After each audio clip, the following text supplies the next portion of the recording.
710 ESPN Seattle presents Bob and Groz's One More Thing. Powered by the law offices of Heidi Hunt. The NCAA is so full of... Well, we'll get into it in just a minute.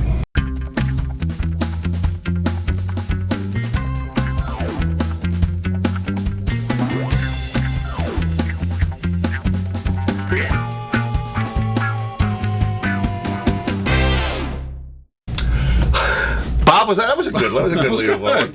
All right, so we've been following the NCAA. Everyone's been following the story lately. Terrell Pryor has kind of gotten everyone's attention again, and whether or not, in his case, his thing, remember, was all about tattoos. Yeah, selling merchandise in exchange for tattoos. To get inked up, and winds up the NFL's going to put in the whole thing. And he's lost his eligibility for that. And the guys over at Deadspin, actually came up with I don't know how they got this documentation. They got it from the Big East, but just to give you the specifics on it. What, let's hear it. What basically it's a part of is it's a list of the bylaw additions. It's something like 80 additions they want to add to the NCAA bylaws. Do they want to add? They aren't currently in there. They got to be voted on. They got to be approved. Because they need more rules. They absolutely do. So as they write here, in between a rule change that would allow schools to provide transportation to a teammate's funeral and a rule change that would allow non-scholarship athletes to receive some financial aid is something else. And the guy who wrote it said, I'm screenshotting it in its entirety because this is a masterpiece of metaphor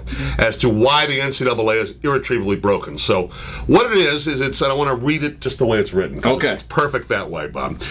This would be bylaw 16.5.2. Which has to do with an institution who is providing bagels. You're allowed to provide bagels for students that come in, but you're only allowed to use butter.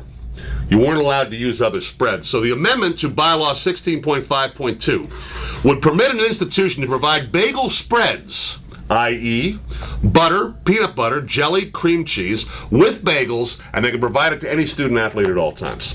This is a proposal. Right. The permissible identified housing and meal benefits incidental to a student's participation in intercollegiate athletics that may be financed by the institution are fruits, nuts, and bagels. The institution may provide fruits, nuts, and bagels, including bagel spreads, butter, peanut butter, jelly, and cream cheese to a student athlete at any time. That's the new bylaw. That's the new rule that goes in.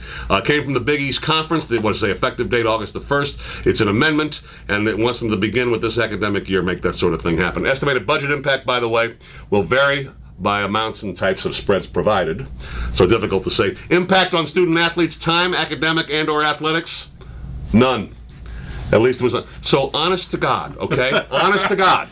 This is what they're talking about in the NCAA. This is actually a bylaw that someone put some time in to say, we got to change this. Well, and that's the key part. How much time and effort was put into having this presented, written up, and proposed this way? A secondary violation, Rockstar Bob, was offering a kid a little tiny packet of peanut butter to put on his bagel. That's a violation. Well, because then he'd obviously sign with your school above others that didn't offer that. That's clear. How can we possibly be expected to take those guys seriously about anything? We didn't before, and we certainly do not now. It's a joke. Is it a joke? It's a joke. It's beyond a joke. I mean, it's beyond a joke. The kids are the big winners here because all kinds of spreads coming your way. Peanut butter, cream cheese. Legal spreads. With your bagels. This is a smear campaign!